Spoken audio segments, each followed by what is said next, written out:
माझा मित्र नोकरीला असल्याने तिला सुंदर बायको होती. मी शेतकरी असल्याने माझं अजून लग्न बाकी होतं. पण त्या दिवशी मी माझी सगळी कसर काढून टाकली.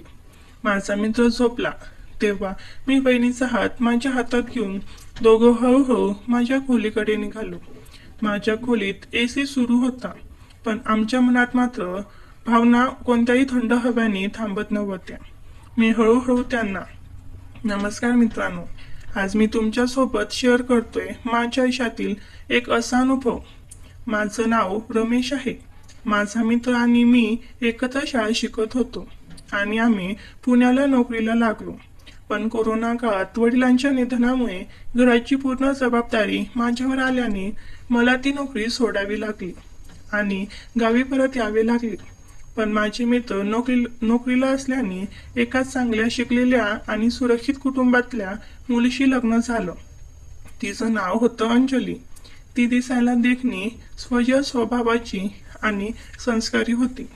मी शेतकरी असल्याने माझं अजून लग्न झालं नव्हतं, पण मी माझ्या गावातील सर्वात मोठा शेतकरी आहे. आमच्याकडे वडिलांच्या हिश्श्यावर आलेली 5 एकर शेती होती. त्या शेतात मी केळीचे उत्पन्न घेऊ लागलो. त्यातून मला फायदाही फार होऊ लागला होता. म्हणून थोडी हिंमत करून मी आजूबाजूच्या शेतकऱ्यांची शेती मी उक्त्याने म्हणजेच बटेने करू लागलो. त्यामुळे आज मी गावातील सर्वात यशस्वी आणि श्रीमंत शेतकरी म्हणून माझी ओळख निर्माण झाली. सध्याच्या घडीला माझ्याकडे माझी शेती पकडून 80 एकर शेती आहे. माझ्याकडे एवढा पैसा असूनही मला कोणत्याही गोष्टीचा गर्व नव्हता. म्हणून गावातील सर्वच माणसे मला एक आदर्श शेतकरी म्हणून मानत होती. म्हणून मी नोकरीत मिळणाऱ्या पैशापेक्षा दुप्पट पैसे शेतीतून कमवायला लागलो.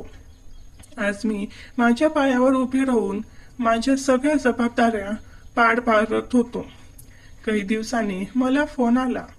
माझ्या मित्राने पुण्याला फिरण्यासाठी मला खास बोलवलं होतं.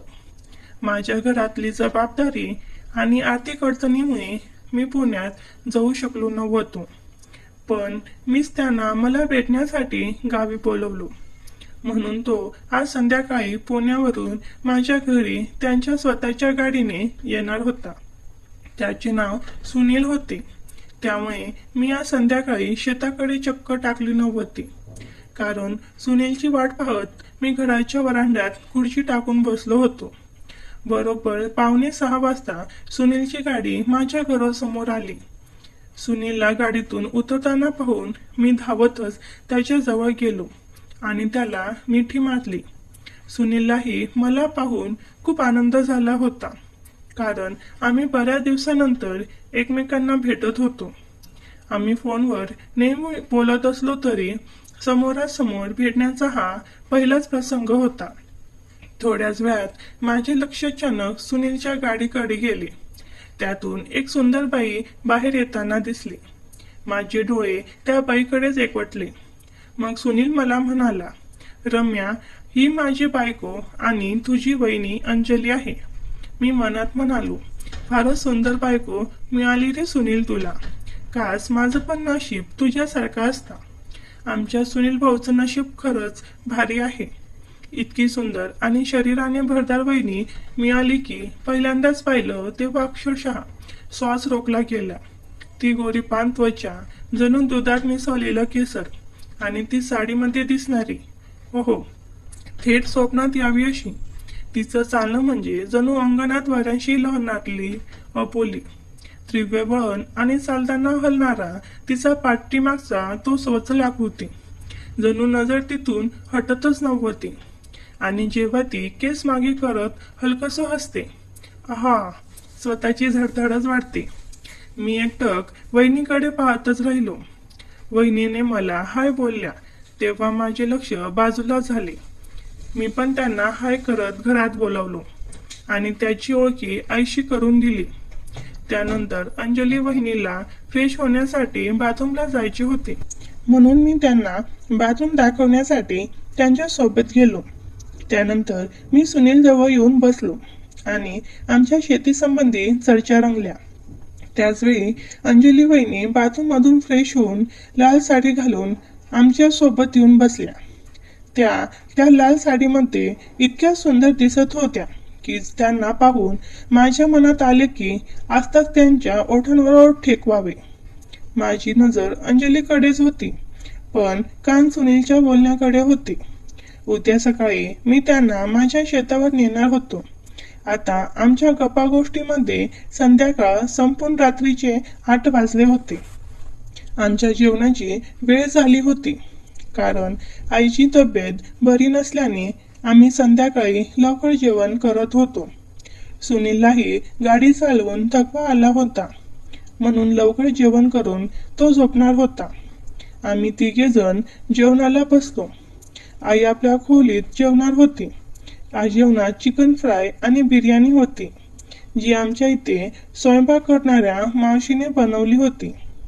ती भाजी वहिनींना खूप आवडली, म्हणून वहिनी मावशींना म्हणाल्या, मावशी, तुमच्या हातात खरंच अन्नपूर्णा बसलेली आहे. किती स्वादिष्ट जेवण बनवतात तुम्ही. वहिनी मावशीशी बोलत असताना माझी नजर अचानक वहिनीच्या खांद्यावर पडली. त्यांच्यामधून मला त्याचे आतले कपडे स्पष्ट दिसत होते. त्यांना पाहून माझ्या अंगात एक वेगळीच तरंग निर्माण झाली.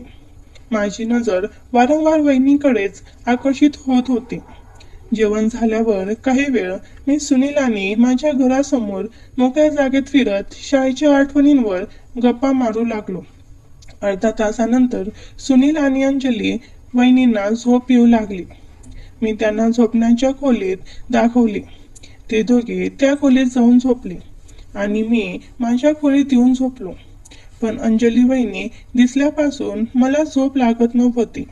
माझ्या डोळ्यासमोर त्यांचं रूप पुन्हा पुन्हा तरळत होतं. साडीमध्ये सावरत चालणं, केस कानामागे करत हलकंसं हसणं, ते प्रत्यक्षण पुन्हा आठवायला लागले. मी उगाचच वळून दरवाजाकडे पाहिलं. सगळीकडे शांतता होती, पण मनात एक अमानिक बेचैनी उसळत होती. मी खिडकीजवळ येऊन उभा राहिलो. बाहेर अंधार होता, पण मनातली प्रकाशचित्र स्पष्ट दिसत होती. वहिनीचा तो सौम्य आवाज, ती हळूवार नजर मनाला उगाचच भुरळ घालत होती. मी जाऊन डोळे बंद केले आणि कधी मला झोप लागली कळालंच नाही.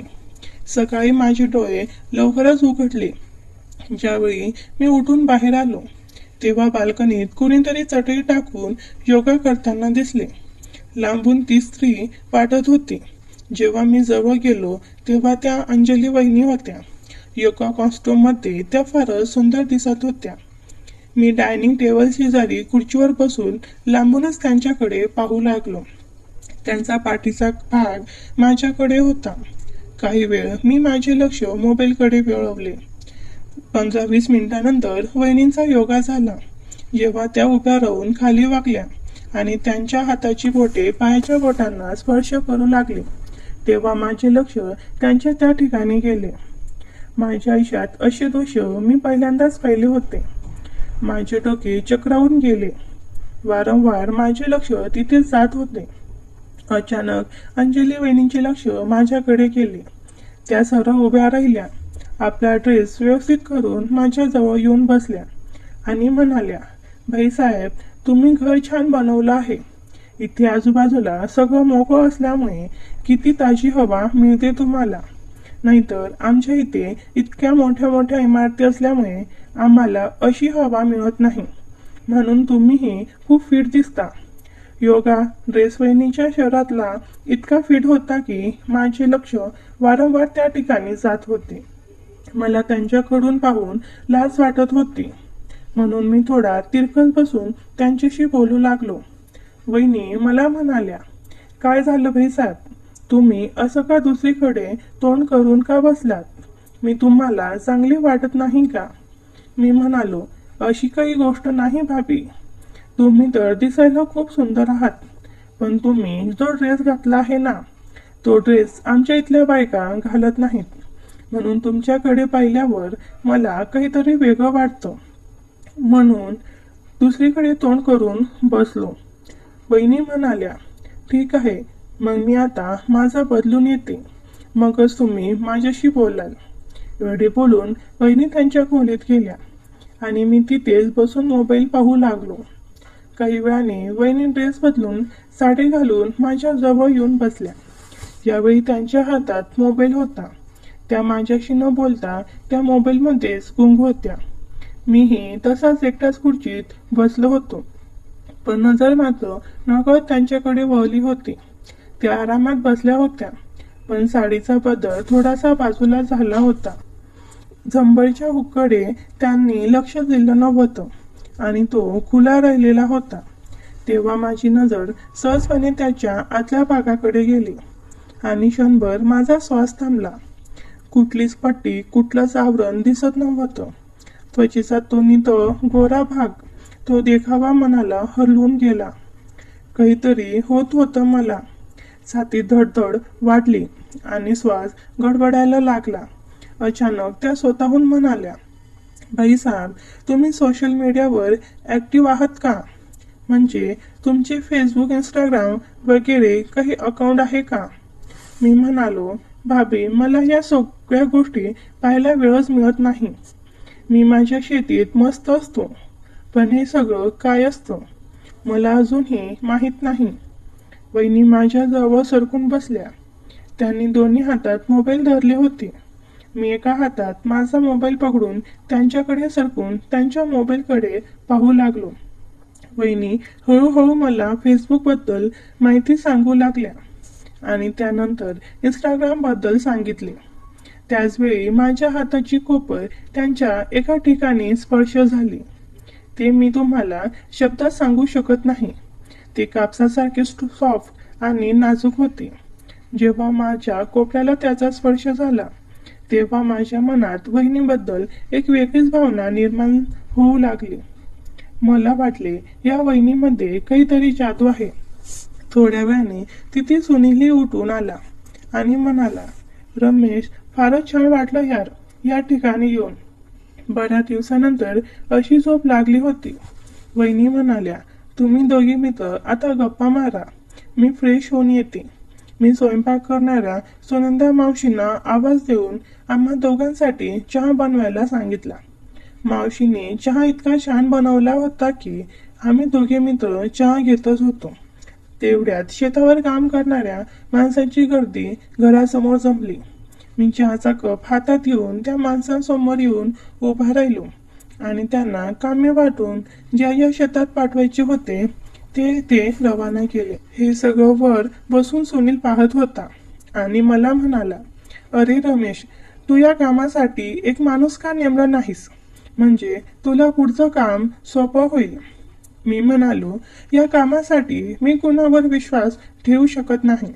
कारण मी जसं आणि ज्या पद्धतीने काम करतो तसं दुसरा माणूस करू शकत नाही. तो फक्त टाइमपास करेल आणि माणसाकडून काम करून घेण्याची ताकद त्यांच्यात नसेल.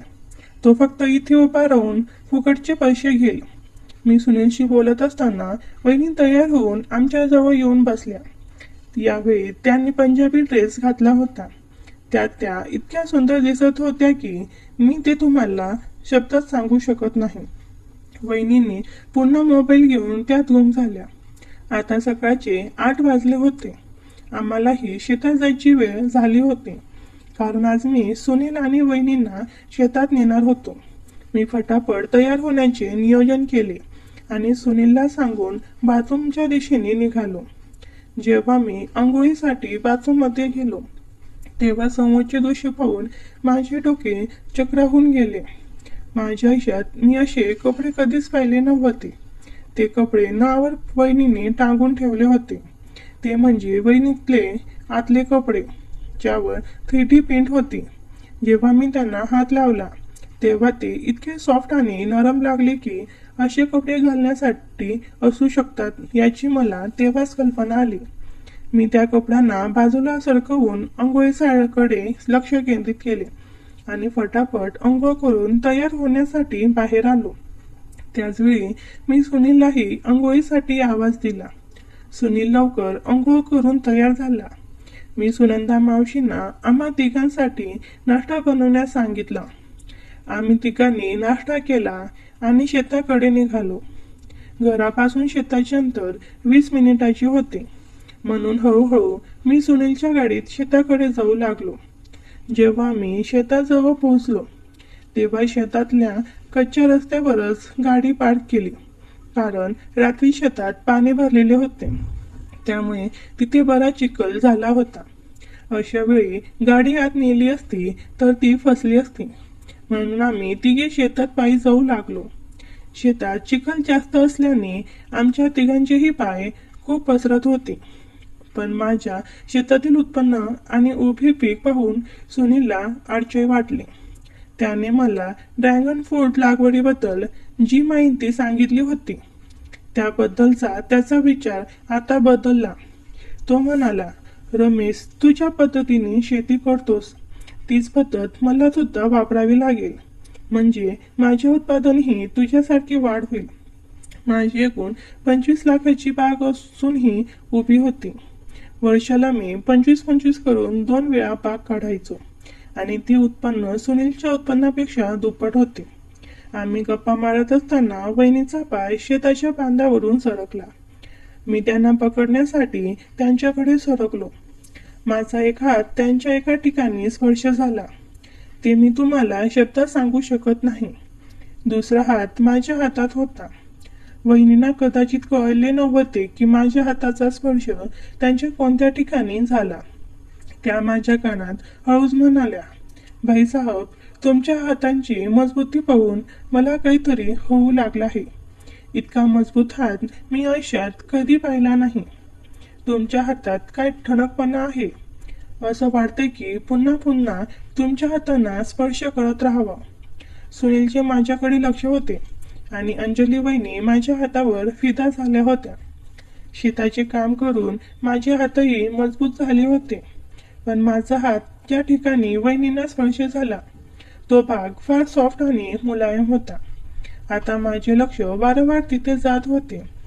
दुपारी 11 वाजेपर्यंत मी जेवढी शेती करत होतो तेवढ्या शेतात मी त्यांना फिरून घरी घेऊन आलो. त्यांना एवढ्या माती चालण्याची सवय नसल्याने ते खूप दमले होते. जेव्हा मी सुनंदा मावशींना विचारले तेव्हा जेवण तयार होते. त्या दोघांनी आमच्यासोबत जेवण करून आराम करण्याचे ठरवले. दुपारचे 12 वाजले होते. सुनील आणि अंजली वहिनी त्यांच्या खोलीत गेले. मला वाटले ते झोपले असावेत, पण जेव्हा मी सुनंदा मावशींना संध्याकाळचा चहा लवकर बनवण्यास सांगायला गेलो तेव्हा त्यांच्या खोलीतून कुजबुजण्याचा आवाज ऐकू आला. मी काही वेळ त्यांच्या दाराजवळ थांबलो आणि ते कोणत्या विषयावर बोलत होते ते ऐकू लागलो. सुनील अंजली वहिनींना खूप रागवत होता, कारण माझ्या हाताचा स्पर्श वहिनीच्या त्या ठिकाणी झाल्याने त्याला ते सहन झाले नव्हते. त्याने ते सर्व दृश्य आपल्या डोळ्यांनी पाहिले होते. वहिनी त्याला सांगू लागल्या, त्याने मुद्दाम काही केलं नव्हतं. मी घसरले होते म्हणून त्यांनी मला तिथेच पकडलं, नाहीतर माझं संपूर्ण शरीर आणि कपडे चिखलाने भरले असते. तुला तर रमेश भाईसाहेब यांचे आभार मानायला हवेत.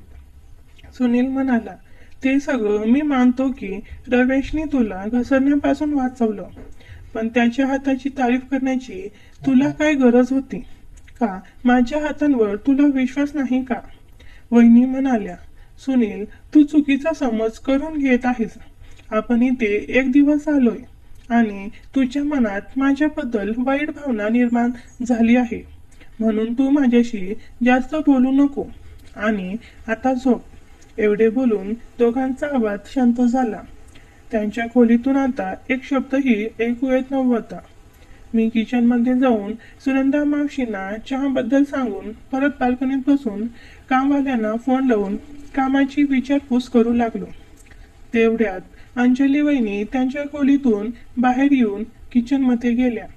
त्यांना पाहून मी त्यांना काही हवे का ते विचारण्यासाठी जवळ गेलो. मी म्हणालो, वहिनी, तुम्हाला काही हवं होतं का? म्हणजे मावशीचा झोपण्याचा वेळ झाला होता म्हणून त्या त्यांच्या खोलीत असतील. जर तुम्हाला काही हवं असेल तर मी त्यांना बोलावतो. वहिनी म्हणाल्या, नाही भाईसाहेब, मला काही नको, मी फक्त पाणी प्यायला आले होते. मी म्हणालो, अरे, एवढीच गोष्ट होती का वहिनी? मला वाटलं तुम्हाला पुन्हा भूक लागली असेल. म्हणून तुम्ही किचनमध्ये आलात. एवढे सांगून मी बाल्कनीत जाऊन बसलो. थोड्या वेळाने वहिनी त्यांच्या खोलीत न जाता माझ्याजवळ बाल्कनीत उभ्या राहिल्या. मी उठून त्यांना बसण्यासाठी दुसरी खुर्ची आणली आणि म्हणालो, काय झालं वहिनी, तुम्हाला झोप येत आहे का? तुम्ही तर शेतात म्हणलात की खूप दमलात. म्हणून वहिनी म्हणाल्या, भाईसाहेब झोप तर खूप येत आहे, पण झोपू शकत नाहीये. मी म्हणालो, असं काय टेन्शन तुम्हाला संपतावत की तुम्हाला झोप येत नाहीये?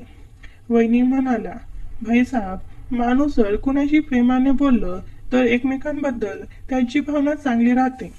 पण जर माणसाला आपल्या माणसावरच विश्वास नसेल तर तो नातं लवकरच संपतं. मी म्हणालो, काही समजलं नाही वहिनी, तुम्ही काय सांगू इच्छित आहात? वहिनी सगळं सांगू लागल्या. भाईसाहेब, तुमच्या मित्राला माझ्यावर संशय आहे की मी तुमची तारीफ का करत होते.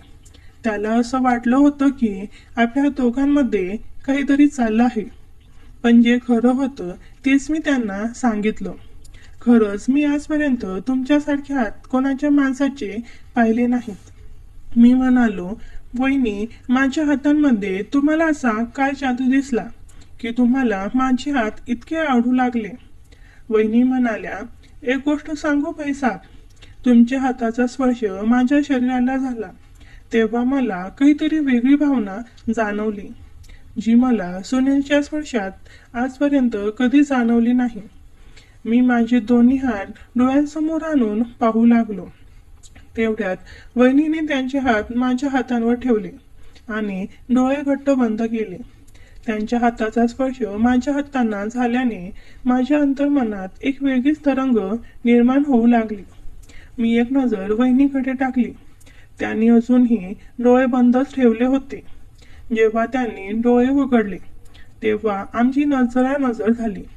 वहिनी म्हणाल्या, भाईसाहेब, तुमच्या या हाताचा स्पर्श मला अशा ठिकाणी झाला की मला सुनीलची आठवणही येऊ नये. मी म्हणालो, पण वहिनी, तुमच्यासोबत असं करू शकत नाही, कारण तुम्ही माझ्या मित्राची बायको आहात. जर मी असं केलं तर आयुष्यभर स्वतःला माफ करू शकणार नाही आणि एक ना एक दिवस त्याला याची खबर लागली तर त्याच्या मनावर काय जाईल तुम्ही सांगा. वहिनी म्हणाल्या, भाईसाहेब, मी तुम्हाला कायमचं नाही सांगत आहे. जोपर्यंत आपण इथे आहोत तोपर्यंत तरी तुम्ही हे करू शकता ना. एवढे बोलून अंजली वहिनी माझ्या एका ठिकाणी हाताचा स्पर्श केला. ते मी तुम्हाला सांगू शकत नाही. मी काही वेळासाठी वहिनींपासून लांब गेलो. दुपारी 1:30 वाजले होते. सुनील आपल्या खोलीत झोपलेला होता. त्यावेळेस वहिनीने एक हलकासा गाऊन परिधान केला होता, जो त्यांच्या सौंदर्याला अधिक उठाव देत होता. त्याचं तेजस्वी रूप पाहून माझं मन मोहून गेलं. खरं तर त्यांच्याविषयी माझ्या मनात हळू निरागस प्रेम होतं, पण त्याचवेळी एक अमानिक भीतीही होती की जर काही चूक घडलं आणि कुणाला कळलं तर दोघांचं नाव बदनाम होईल. मी एकांतात स्वतःशी विचार करत असताना अचानक वहिनीचा हात माझ्या पाठीला हलकासा स्पर्शून गेला. मी आज्याने मागे वळून पाहिलं तर त्यांच्या डोळ्यात एक वेगळीच भावना होती. आमचे डोळे काही क्षण एकमेकात अडकले, जणू काळ थांबला होता. हळूहळू त्या माझ्या अधिक जवळ आल्या. आमचे श्वास एकमेकांना भिडले. त्याची एक बोट माझ्या ओठांवर फिरली. त्या स्पर्शामागे असंख्य भावना दडल्या होत्या, जपलेल्या त्यानंच सांगितलेल्या. माझे हात त्यांच्या कमरेवर टेकले. त्या क्षणी त्यांच्या डोळ्यामधून त्यांच्या मनातील भावना स्पष्ट दिसत होत्या. त्या भावना ज्या त्यांनी कदाचित कधीच कुणाशी शेअर केल्या नव्हत्या. मी त्यांचा आपला हात ठेवला आणि हळूहळू त्यांना माझ्या खोलीकडे घेऊन गेलो. खोलीमध्ये एसी सुरू होता, पण मनात जे भावनाचं वादळ होतं त्याला कुठलाही थंडावा थांबवू शकला नाही. त्या क्षणी त्या माझ्या मिठीत येऊन सामावल्या. माझ्या मनात जे प्रेम दडलेलं होतं त्याला आता वाट मिळालेली होती. मी हळूहळू त्यांच्या भावना समजून घेत त्यांना साथ देत होतो. त्या ओठांवर आपले ओठ ठेकून त्यांनी मला त्यांच्या भावना समजावल्या. त्या मिठीत आणि त्या स्पर्धात एक समर्पण होतं, एक शांतता होती जणू त्या विसरल्या होत्या जगाला आणि त्या फक्त त्या क्षणात जगत होत्या. मी त्या दिवसानंतर आमच्यात एक हळवं नाजूक पण गूढ नातं निर्माण झालं. 3 दिवस आम्ही दोघं एकमेकांच्या सानिध्यात राहिलो. कुठलाही शब्द न बोलता अनेक भावना व्यक्त झाल्या. त्या प्रत्येक क्षणात एक जिव्हाळा होता, एक भावनांची उधळण होती, जी ओठांनी नव्हे तर हृदयाने अनुभवली होती. सुनील रात्री झोपला की वहिनी माझ्या जवळ येऊन प्रेम करायच्या. दिवसा जेव्हा सुनील माझ्यासोबत शेताच्या कामाची पाहणी करायला यायचा, तेव्हा वहिनी घरी माझीच वाट पाहत असायच्या. मी सुनीलला 3 दिवसाऐवजी 10 दिवस थांबायला सांगितले, कारण 3 दिवसाचे काम तो शेताबद्दल शिकणार होता. ते अपूर्ण राहणार होतं. 10 दिवसात तो ते पूर्ण शिकणार होता. माझ्या शब्दाला मान देऊन सुनील थांबला. वहिनी शेतात येत नसल्याने सुनील आणि वहिनी त्यांच्यातील भांडण शांत झाले. त्यामुळे मला आणि वहिनीमध्ये काय चालू आहे याची सुनीलला भनक लागली नाही. रात्री वहिनी माझ्यासोबत प्रेम करायला येताना म्हणायच्या, बाईसाहेब, मी आजपर्यंत इतका आणि ताकदवर माणूस आयुष्यात पाहिला नाही. तुमच्या शरीरात जी ताकद आहे ती सुनीलमध्ये असती तर मी तुमची तारीफ केली नसती. 10 दिवस केव्हा निघाले मलाही कळलं नाही. मला आता वहिनींची सवय झाली होती. त्यांच्याशिवाय माझं चित्त लागत नव्हतं. ते पुण्याला गेल्यानंतरही मला त्यांची आठवण येत होती. मी वहिनींना फोन करून एके दिवशी पुण्याला त्यांना भेटण्याचा प्लॅन केला. मी त्यांच्या घरी न राहता लॉजवर राहून जेव्हा सुनील घरी नसताना त्यांना भेटण्यासाठी त्यांच्या घरी जायचो आणि तिथे गावी अपूर्ण राहिलेलं प्रेम मी वहिनींसोबत पूर्ण करू लागलो. तुम्हाला ही कथा कशी वाटली आम्हाला कमेंट करून नक्की सांगा.